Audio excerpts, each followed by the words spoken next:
Hello, my fellow rural carriers. We are living in very tumultuous times.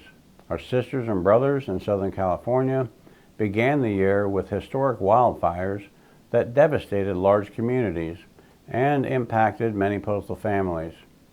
Executive Committeeman Jeanette Dwyer and I recently toured the impacted areas and met with many rural carriers.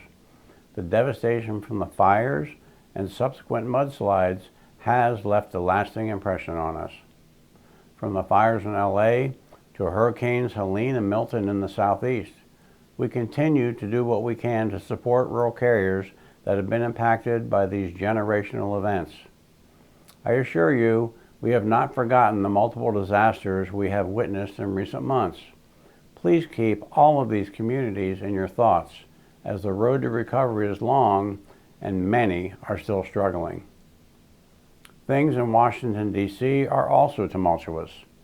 The incoming administration is upending federal agency after agency, often ignoring federal employee contract terms, codified in collective bargaining agreements.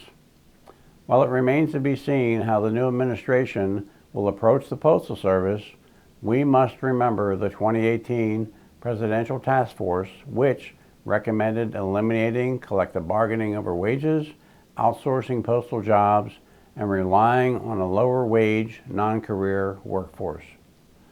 Neither this union nor the American public, our customers, will stand for a privatized postal service.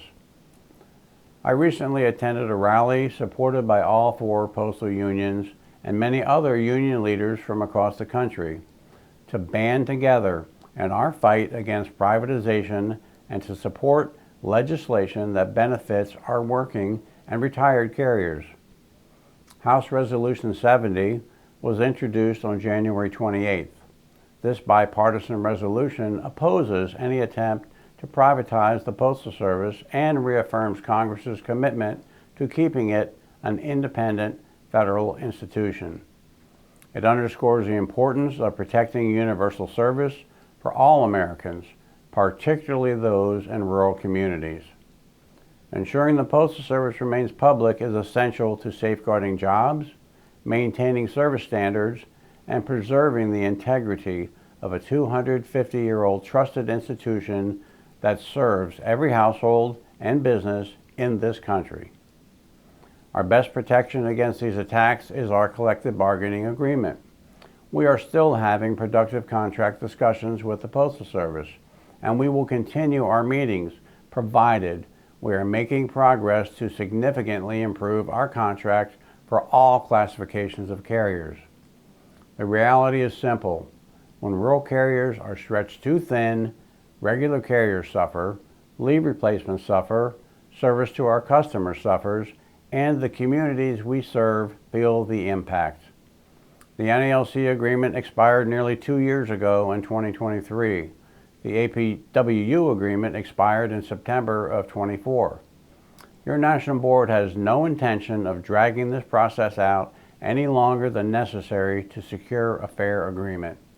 I understand it has been several months since we ended main table sessions, but I assure you we have been diligently engaged with the employer. We are in meetings weekly with postal management at the highest level, attempting to reach an agreement that we can put out to you, our members, for ratification. Another legislative priority, the Protect Our Letter Carriers Act, has been reintroduced.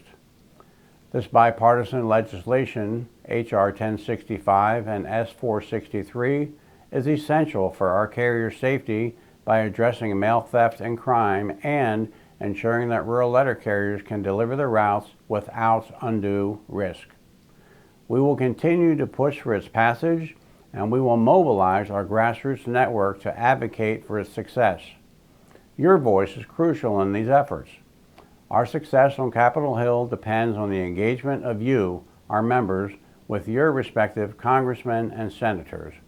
I strongly encourage each of you to stay informed and get involved in our legislative efforts. Our voices are louder, our message is clearer, and Congress listens when we are all united in this effort. As always, thank you for your dedication and hard work as rural carriers. Whether we are negotiating at the bargaining table, advocating on Capitol Hill, or improving the administration of our contracts, our goal remains the same: to protect and advance the interests of our members. Stay strong, stay informed, stay safe, and stay united in solidarity.